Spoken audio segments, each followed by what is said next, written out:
Assalamualaikum warahmatullahi wabarakatuh. Kembali lagi dengan saya Vina Albadriah dari Prodi Ekonomi Syariah 4 dengan NIM E 2019-2150.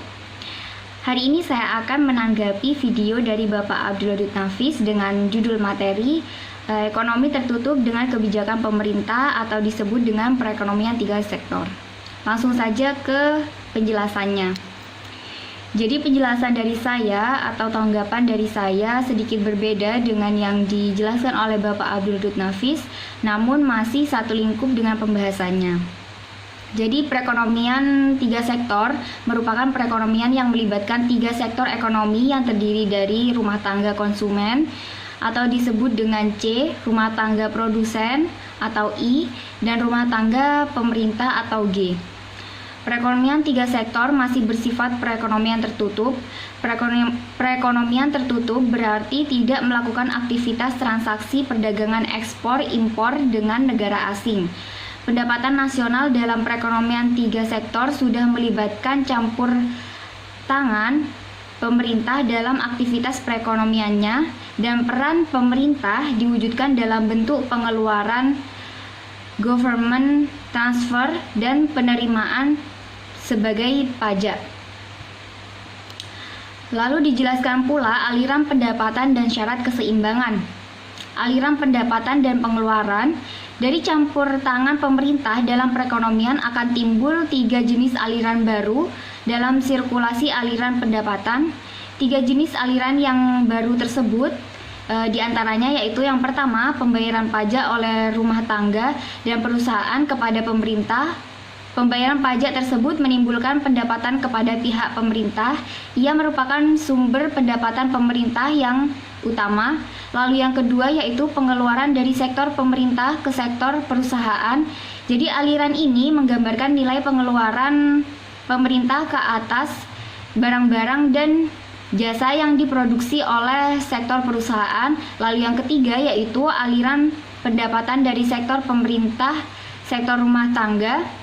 Aliran itu timbul sebagai akibat dari pembayaran atas konsumsi faktor-faktor produksi yang dimiliki sektor rumah tangga oleh pemerintah. Lalu untuk pembayaran oleh sektor perusahaan sekarang dapat dibedakan menjadi dua jenis, yaitu yang pertama, pembayaran kepada sektor rumah tangga sebagai pendapatan kepada faktor-faktor produksi, dan yang kedua, pembayaran pajak pendapatan perusahaan kepada pemerintah. Lalu pendapatan yang diterima oleh rumah tangga sekarang berasal dari dua sumber, diantaranya yaitu yang pertama yaitu dari pembayaran gaji dan upah, sewa, bunga, dan utang oleh perusahaan. Lalu yang kedua yaitu dari pembayaran gaji dan upah oleh pemerintah. Selanjutnya yaitu dijelaskan pula syarat keseimbangan. Jadi keseimbangan rumusnya yaitu Y sama dengan AE atau Y sama dengan C plus I plus G, dengan keterangan Y sebagai penawaran agregat, AE pengeluaran agregat, C sebagai konsumsi rumah tangga, dan I investasi perusahaan, serta G yaitu pengeluaran pemerintah membeli barang dan jasa. Nah, jika C dikurangi dari setiap ruas, maka dalam perekonomian tiga sektor I dan G adalah suntikan ke dalam sirkulasi aliran pendapatan, sedangkan S dan T adalah kebocoran. Sebagai kesimpulan, dapatlah dirumuskan bahwa dalam perekonomian tiga sektor yang mencapai keseimbangan akan berlaku keadaan atau rumus I plus G sama dengan S plus T. Lalu dalam jenis-jenis pajak. Jadi pajak itu ada 4 jenisnya. Yang pertama yaitu pajak objektif, yaitu pajak yang dikenakan berdasarkan aktivitas ekonomi para wajib pajak, misalnya PPN, dikenakan kepada mereka yang membeli barang dan jasa kena pajak. Lalu ada pajak subjektif, yaitu pajak yang dipungut dengan melihat kemampuan wajib pajak. Nah, misalnya pendapatan. Jika pendapatan makin besar, maka beban pajaknya juga semakin besar. Lalu yang ketiga yaitu ada pajak langsung, yaitu jenis pungutan pemerintah yang secara langsung dikumpulkan dari pihak yang wajib membayar pajak. Pajak secara langsung dipungut dari orang yang berkewajiban untuk membayar pajak. Lalu ada pula yang terakhir yaitu pajak tak langsung.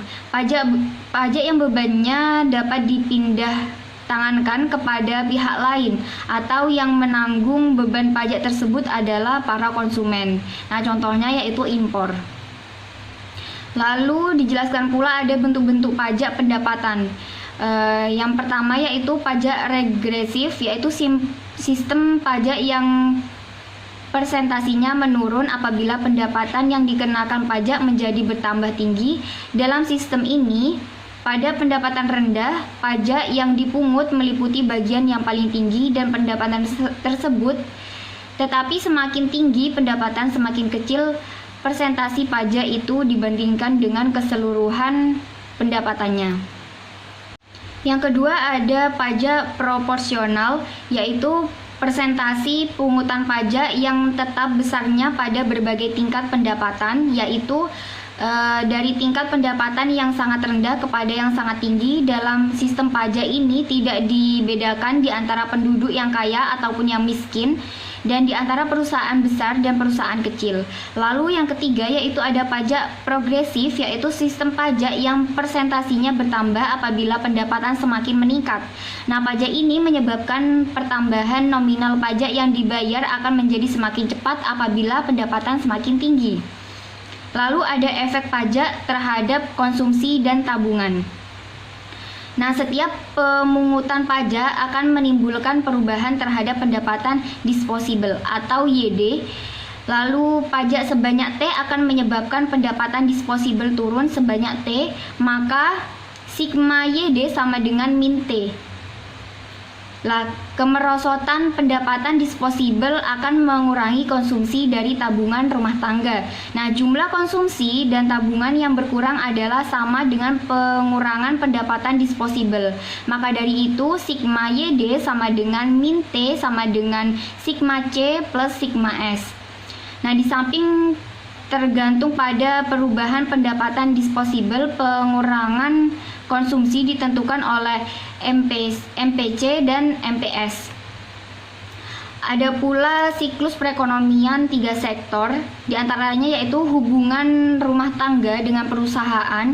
Jadi perusahaan atau rumah tangga produsen berperan untuk membentuk barang atau jasa untuk melakukan perannya, maka perusahaan membutuhkan berbagai faktor produksi yang dapat diperoleh dari rumah tangga. Karena adanya ketergantungan perusahaan tersebut terhadap rumah tangga, maka kedua pelaku ekonomi tersebut bertemu dalam pasar input atau pasar faktor-faktor produksi.